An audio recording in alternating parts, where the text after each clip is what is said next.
how to become a millionaire in 4 years or less in wholesaling real estate. Guys, it's Rick Ginn, and I'm going to walk you through not only how to achieve to become a millionaire in 4 years or less, I'm going to give you my exact blueprint of what I did from year 1 to year 4, and you can copy it exactly. But before I get into it, do me a favor, make sure you smash that like button, make sure you hit that subscribe notification button so you continue to receive the best up-to-date information on wholesaling today. So you want to become a millionaire. I will tell you, you picked the right vehicle in wholesaling. Where most people get it wrong is they think it's this massive sprint to get it all done in 6 months to a year. And I'm here to tell you, relax. You need to run a marathon and not a sprint. And if you get behind, you simply pick up your average pace. So if you're running a marathon, if you're running a 10-minute mile, you're going to have to trim it down to 9 and you can pick it up. We all learn at different paces. So I'm showing you a blueprint right now that you can do it in 4 years, but don't get stuck on the 4-year mark. I'm going to show you my journey and you can copy it. So the first thing right off the bat is so many people chase the $1 million, they forget how to start wholesaling. So the easiest thing to do, if you haven't even done a deal and you're just getting started, just go over to freewholesaling.com. Your goal right off the bat is not to make $1 million.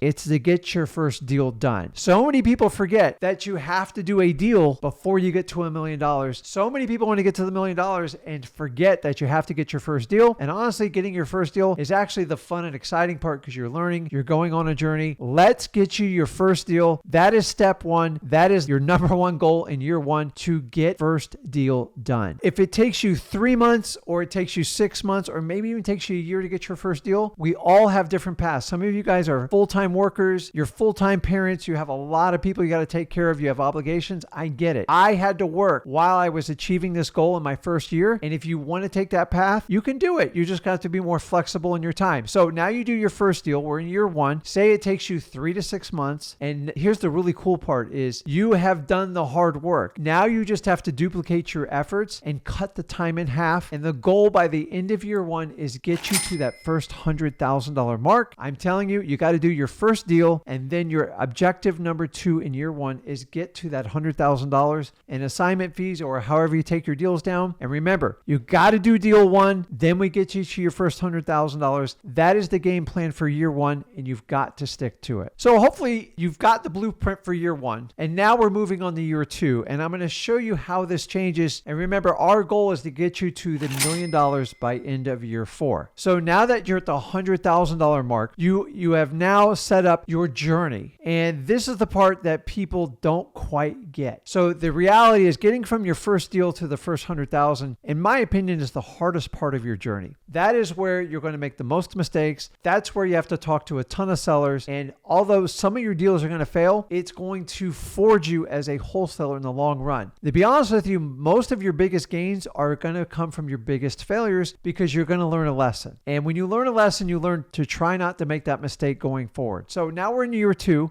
And then basically at this point, you have endured the journey. If you survived the first year, you are well on your way to making the $1 million. To be honest with you, most people struggle getting through that first year and they let it fade. So in year 2, you are now focusing on your journey. And now you have the skill set as a wholesaler and you have the blueprint. Here's the key to it. You just have to keep executing. And how do you do it? Number 1, you're going to have to learn to be disciplined. You're going to have to really focus on your marketing it and do it day in and day out. And then you're going to have to learn what consistency is and how it works with discipline. If you can master those 2 traits, Year 2 is a piece of cake. And this is a point where I know you're doing everything yourself. Guys, I did it my first 7 years. So I want you to understand, when you bring people on to help you in the beginning, you're just going to have people help you on the marketing side. Maybe someone's going to help you go out and chase to get lists. Maybe they're going to help you organize this list. And maybe it's a VA. Maybe it's a family member. Maybe it's your spouse, your brother, your sister. Or maybe you have a potential partner that kind of started with you. You did a deal or two together and you're thinking about working together. Make sure they are strong in one area where you're weak. Maybe they're good at dispo. Maybe you're good at acquisitions. That is a perfect alignment for a partner, but you don't need a partner. You can hire people to work with you on a part-time basis to get your marketing going. That's the only type of help you're going to bring on, because you have to focus on getting deals and earning revenue. Now, at this point in year 2, your focus is to get to 300,000. You are going to triple your effort from year 1, and now you have the skill sets to do it. And honestly, this is the fun part of the journey, because this is where you're making traction. You start to make real money. and you go, man, I am in this for the long haul, but you got to be disciplined and you have to be extremely consistent in year 2. So you survived year 2. You've gone from doing your first deal. Now you're at the $300,000 level. And now we're talking about year 3. At this point, you have figured out the game of wholesaling. You know how to talk to sellers. You know every objection you're going to get. You figured out cash buyers. You figured out how to work with title companies. At this point, you've learned how to partner with other people to do deals. And so now you are assembling what we call a small, lean team. I'm here to tell you, the smaller and leaner you get it, the easier your life's going to be. Be careful not to fall for the guru trap to have these ginormous wholesaling operations where you have 12, 15 employees and you have to report to work every day for 6 days a week. Guys, I did it. That is the farthest thing you can get from freedom. And the reality is, if wholesaling was so scaling to the top end, why don't major billion-dollar companies take over this industry? Why? Because all real estate's local. So remember why you got into wholesaling. You wanted to get financial freedom and have complete control of your time. So just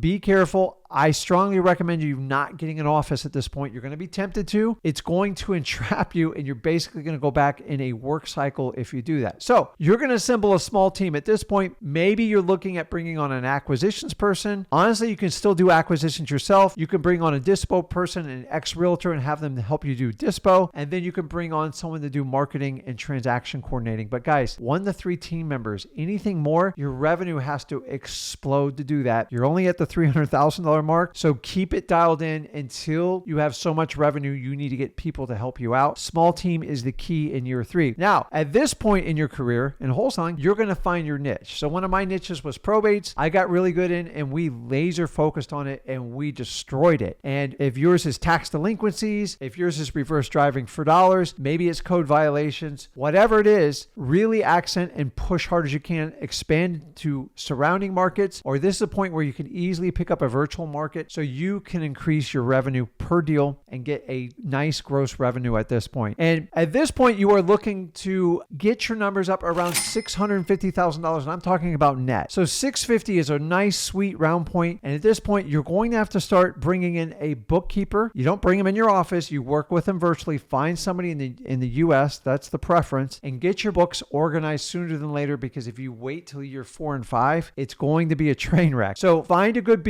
bookkeeper, work with a CPA so you don't get caught owing a ton of taxes, because guys, if you're making a lot of money, part of the secret is learning how to keep the money. So in year 3, you're approaching 650, a small team, you've developed your niche, and now you're going to get some help with your bookkeeping, and you are well on your way to that $1 million goal. And guys, now we're at year 4. You are a master at wholesaling. You have survived your discipline, your consistency. You survived year 1, and this is where you're going to reap your rewards. So at this point, you have really dialed in your team. You got rid of the team members that weren't living up to their expectations, and now you've hired people professionally to work with you that are completely bought into your team. Hopefully you're doing it virtually at this point. I'm still a big advocate of not being locked into an office and doing meetings all day, because you don't truly have freedom when you do that. And at this point, you're going to add realtors in part of your networking. You probably should have done it to this point, but realtors, they're just extra deals you can do for distressed property. Remember, the key with working with realtors is network with them on off-market properties. Teach them for the properties you're looking for, because by the time they get to MLS, you're an afterthought. So try to catch them before they put those on the market. And there's a point where you can really just do any creative financing deal. Why? Because you have the experience, you understand how deals work, and why not go ahead and capitalize on those deals where there's no other solution other than like a subject to. You do an owner financing, a lease option. You have mastered wholesaling, so now you need to add more tools to your arsenal. And guys, by the time you do this, at this point, you're adding wholesale deals to where you can maximize the profit. You cherry pick the easy ones. And then when you do a wholesale deal, you're looking to double, if not triple, your average assignment fee. And you are well on your way to earning that $1 million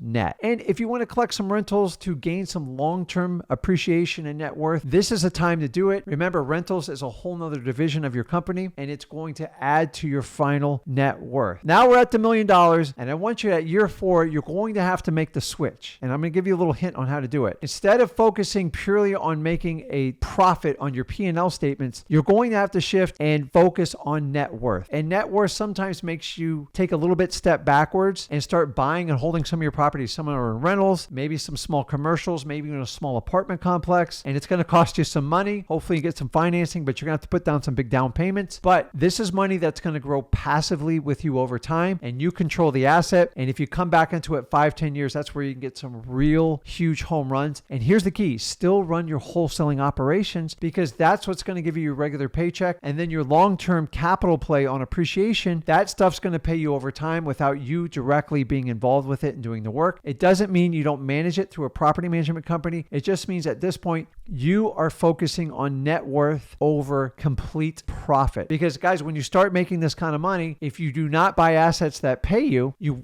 not going to get the depreciation write-off. And honestly, if you don't, you're going to be at the maximum tax bracket, and it's painful. So you got to decide who you're going to give your tax money to. Either invest in your company and have it grow with assets that pay you, or you're just going to give it to the government. At this point, this is where you're going to bring in, basically, you're going to work with a high-level CPA to help you on tax strategy, tax planning, tax liability. You have to do this by year 4, because you don't work this hard to make $1 million just to give it away to Uncle Sam. Guys, this is the exact blueprint I did from year 1 to year 4 to make my first $1 million in wholesaling. Some people do it sooner, some do it later. Remember, you're running a marathon, you're not running a sprint. And remember, sprinters always have to take breaks and catch up, and they eventually give up. Marathon people just keep their foot on the gas and they keep it going. And even in spite of failures and roadblocks, they always keep moving forward. And you got to keep that in mind in day 1 of wholesaling. So guys, let me know, are you going to become a millionaire in your first 4 years or less in wholesaling real estate? I've shown you the map. It's up to you if you're going to do it. Let me know in the comments below if you're going to partake. Let me know if you would change it around, how you would do it. I would love to hear from you. And guys, if you love this video, do me a favor, make sure you smash that like button, hit that subscribe notification button to continue to receive the best information on wholesaling today. Guys, this is